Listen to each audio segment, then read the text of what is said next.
Crafting in Fallout 4 plays a very important role as it is used to maintain your weapons and armor, build settlements, creating items such as chems, healing items and much more. And in this guide I will go through everything you need to know about crafting in Fallout 4. Hi, I'm Mo and I'm trapped in Fallout. To begin with, crafting is fundamentally split between two areas of the game. You have crafting via the settlement build mode, and we will look at that in a moment, and you also have the ability to use the 6 crafting tables in Fallout 4 to create all sorts of modifications, and again we'll look at that also. Before we look at crafting specifically, we will need to understand the term resources, or rather junk items, and how they play a role when it comes to crafting. To get your hands on junk items or resources, there are two ways. The first is you can visit a vendor. So this happens to be a vendor, Drumlin Diner, and if I go ahead into the barter option, and then from there if I go ahead into the junk menu of that, so that's right over here, all of these items that appear under junk are resources. These items are actually used when you craft certain things, whether they are objects in settlement build mode or whether they are used to modify any weapons or armor or create chems and so on. So you can actually get your hands on junk items by visiting almost any vendor in the game. The other way to get your hands on junk items is by the settlement build mode that you can access when you're inside any settlement. So in Fallout 4, there are a number of settlements, and when you find a settlement, so Sanctuary is probably the most famous one, given it's the first one you will visit, each settlement is identified as a settlement if it has a workshop. So when you go to this workshop, if you press the A button or the workshop button, then you go into this mode that we will call the settlement build mode. And whilst in this mode, you have the ability to highlight objects such as this, press the scrap option, and then you can scrap it. By scrapping this airplane seat, we will get 3 cloth items from it. If I go ahead and scrap, say, this wrench, from this I'll get 1 gears and 2 steel and so on. So when you're in settlement build mode, you have the ability to scrap objects and other things such as armors and weapons, and as a result you will get more junk items. Now where do these junk items go? They actually go inside your workshop. So if we exit settlement mode and now we're going to transfer instead, this also has a junk menu, and this menu contains a combination of all the junk that you found in this settlement, or if you've sort of manually put anything inside. So I don't happen to have any junk on me at the moment, but any junk that I say purchased via a vendor, I can put it straight in here. Now,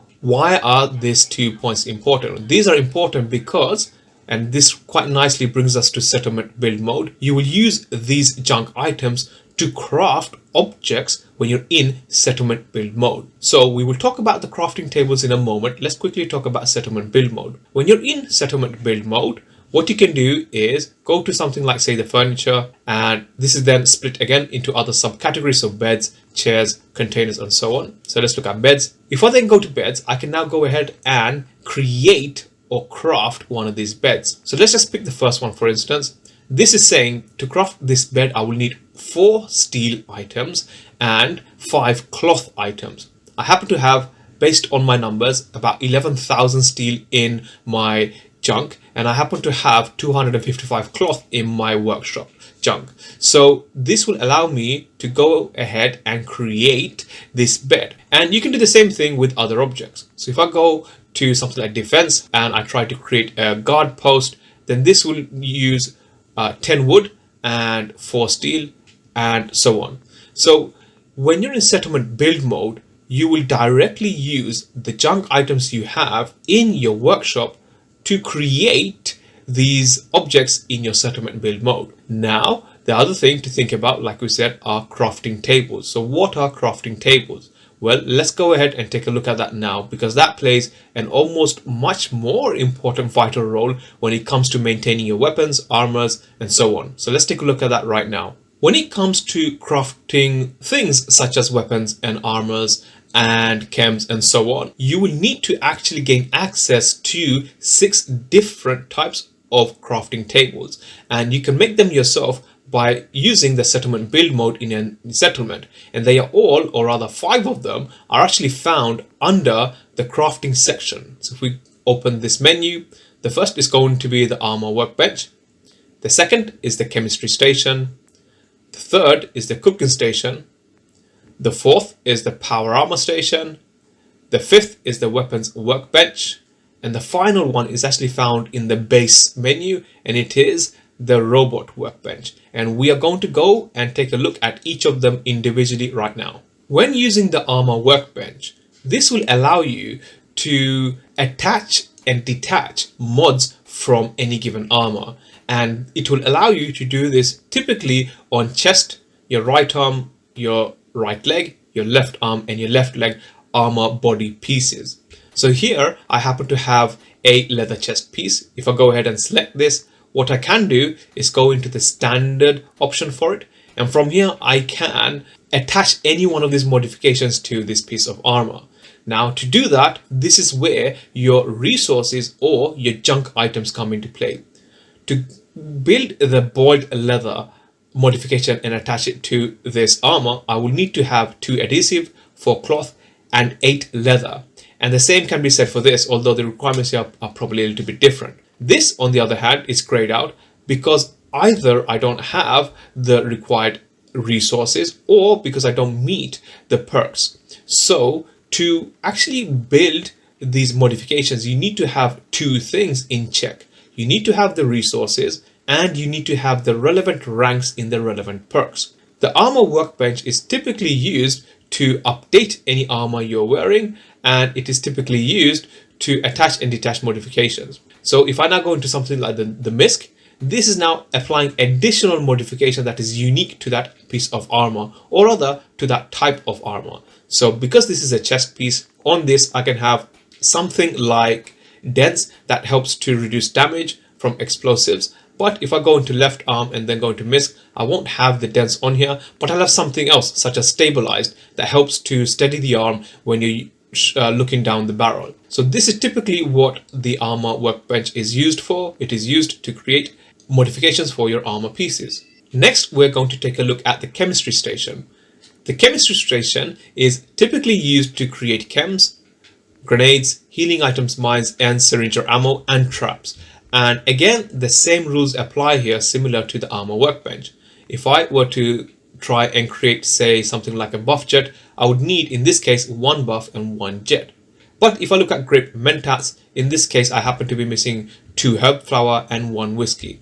Again, as said, the chemistry station is typically used to essentially create chems and so on, and the same rules here apply as well. If you don't have the resources, then you won't be able to build it, or if you don't happen to have the perk requirements, again, you won't be able to build it. But the chemistry station is going to be your friend, especially if you decide to build a lot of healing items. So as opposed to, say, visiting vendors or finding them typically around the Commonwealth, you want to sort of build them yourself or craft them yourself. Or chems is another really good one for the chemistry station, because chems, you don't really have any control over what you find. With this, you would have a little bit more control over what you create. Next, we're going to take a look at the cooking station. So with the cooking station, this allows you to cook, a strange way of putting, beverages. It allows you to roast meat.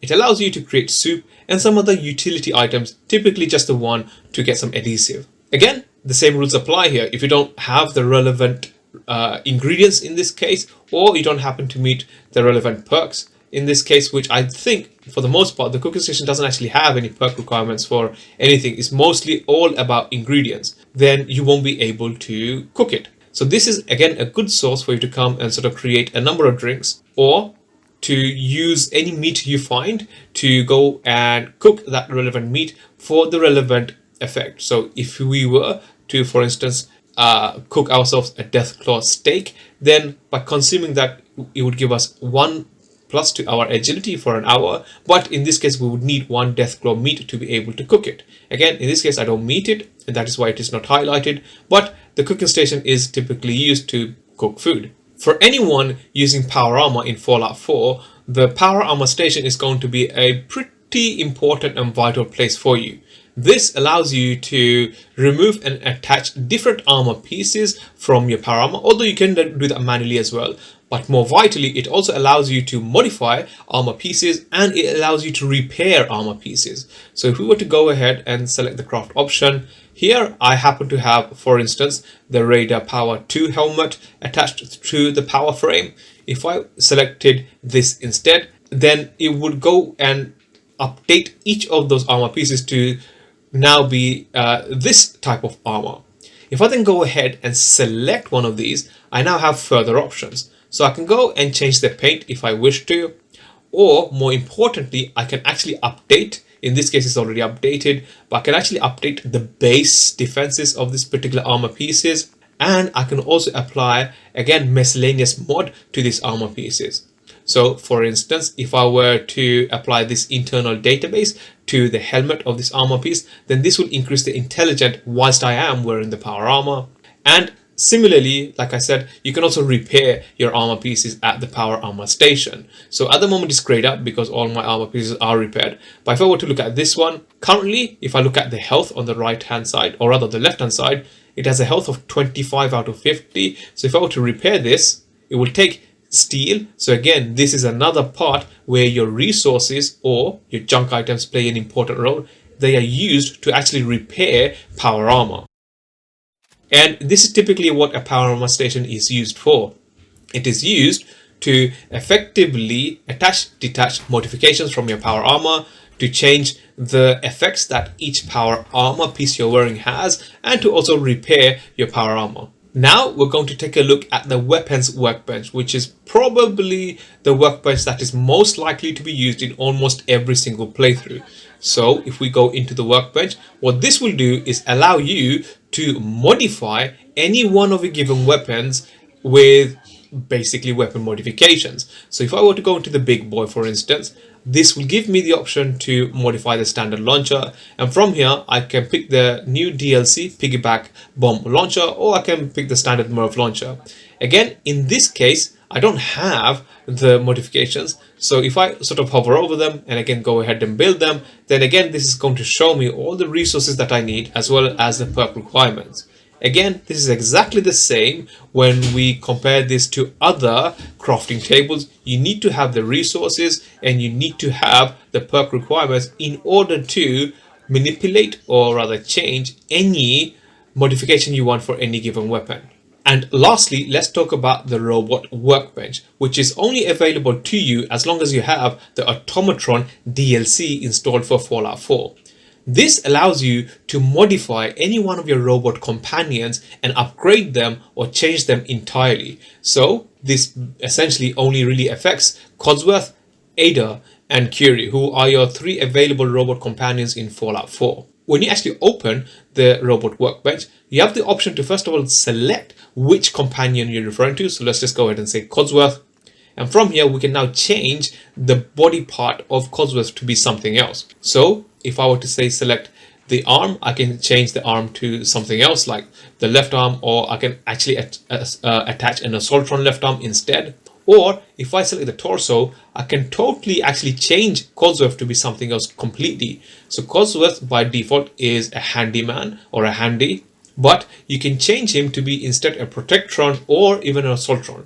So if I did that and then I go back, now these options have now changed because Assaultron's body parts are slightly different compared to say something like a Protectron. If we also exit and now go and re-enter, and this time let's just create a new automatron, this is also something else you can do. You can actually create brand new automatrons using this workbench, and you can more or less create as many as you really want. Once you've created them, again, you can do the same thing. You can change them to be whatever you want. So let's just say that they are going to be an Assaultron, for instance, or if we change their torso to be something like a handyman, we can create another handyman if we wish to. Once you actually create a Assaultron, you can actually almost treat them like they're a settler in your settlements. So what we can do is just highlight the Assaultron and ask him to do something like guarding this. And what they should do is they should now be assigned to this as someone that will basically guard this post. Again, when you create any Assaultrons, or rather any automatrons, or you upgrade any one of your companions using this workbench,